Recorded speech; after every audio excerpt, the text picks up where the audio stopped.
L'APA est maintenant rendue à la dernière phase de son cycle de vie. Les travaux effectués sur le site de la mine ont amorcé la réhabilitation du terrain en vue de la ramener le plus près possible de son état naturel et de permettre à la nature de reprendre ses droits dans les années à venir. C'était vraiment un site qui a été conçu pour sa restauration au départ, en limitant l'empreinte physique dès le départ, en bâtissant l'usine de récupération à la ronde, donc en évitant d'avoir un parc à résidus. Donc, les seules infrastructures qu'on avait, c'était une halle d'astérile. On avait comme une synchronisation avec un projet de construction au parc à résidus La Ronde. Donc, ils ont réutilisé l'entièreté des résidus stériles pour leur construction. Donc là, on a atteint un niveau de restauration à l'APA vraiment exceptionnel. La réhabilitation environnementale des empilements de stériles et des parcs à résidus miniers représente l'une des parties les plus importantes du cycle de fermeture d'un site minier. La surveillance de toutes les eaux de surface et souterraines se poursuit pendant la période de fermeture conformément à la réglementation.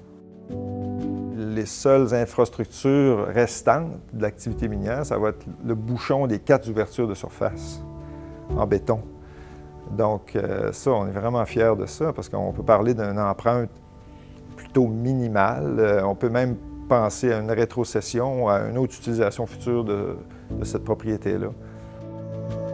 Un succès de restauration minière, c'est certain.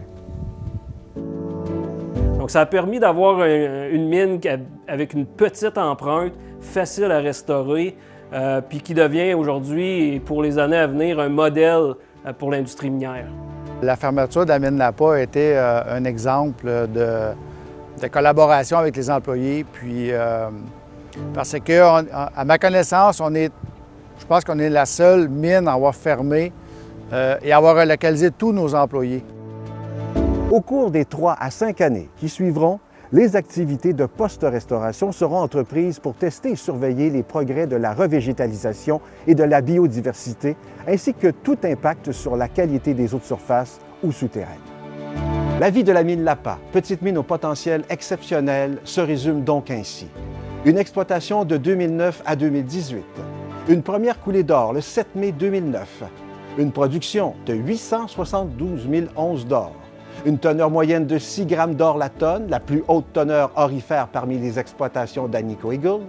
Le traitement de 5 252 900 tonnes de minerais.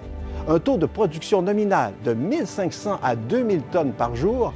Et l'obtention du prix John T. Ryan en 2017 pour l'excellence de sa performance en santé et sécurité au travail.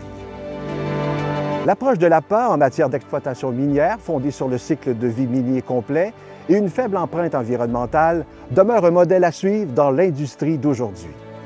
Le legs de l'APA se perpétue chez Agnico Eagle.